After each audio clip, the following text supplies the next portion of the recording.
కూటమి ప్రభుత్వం వచ్చి 1 ఇయర్ అవుతుంది కదా, గతంలో జగన్ గారు ఉన్నప్పుడు ఎలా ఉంది, ఇప్పుడు ఎలా ఉందంటావు? మామూలే, ఎవరు చేసేది వాళ్ళు చేస్తారు. మామూలే మామూలే ఏట. ఏంటి 6 గ్యారెంటీ అయిపోయినాయి అంటున్నాడుగా చంద్రబాబు నాయుడు. ఏడిచ్చినాడు ఏంటిచ్చాడు ఆయప్ప ఏంటిచ్చాడు? మొత్తం ఇచ్చేసాను, ఎవడన్నా మాట్లాడితే వారి నాలుగు మందమైనట్టు లేకపోతే నాలుగు కోస్తా అంటున్నాడు. వచ్చాడు కోయినీలే నేను సాకుతాడు ఆయప్ప కోయిను. ఏంటి మరి జగన్ అనే భూతాన్ని భూస్థాపితం చేస్తాం రాజకీయంగా అంటున్నాడు ఏంటి చంద్రబాబు నాయుడు? భూస్థాపితం జగన్ రాజకీయంగా భూస్థాపితం చేస్తాం అంటున్నాడు. భూస్థాపితం అంటే లేకుండా ఆయప్పతో అవుతుంది. ఏంటి మాట పొద్దువాడే మాటలు అయినా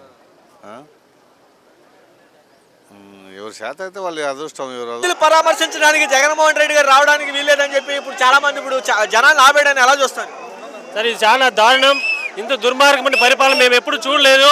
కనీసం రైతులు వెహికల్ ఆపేసినా, కనీసం నడుచుకొని వస్తా అంటే కూడా ఆపేయడం, ఇంత దుర్మార్గమైన పాలన మేము ఎప్పుడు చూడలేదు.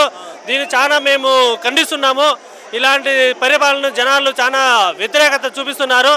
దీనికి 29లో జనాలు బుద్ధి చెప్తారని మేము భావిస్తున్నాం. ఇప్పుడే ఎలా ఉందా, ఎప్పుడు గతంలో ఎప్పుడైనా ఎలా ఉందంటారా? రైతులు ఎప్పుడైనా పరామర్శించడానికి ప్రతిపక్ష నాయకుడు వెళ్తే దానికి కావాల్సినటువంటి సదుపాయాలు ఏర్పాటు చేయకుండా ఇలా ఇంటర్నేషన్ ఇవ్వడానికి ఎలా చూస్తారు? గతంలో ఇంతకుముందు ఎప్పుడూ లేదు.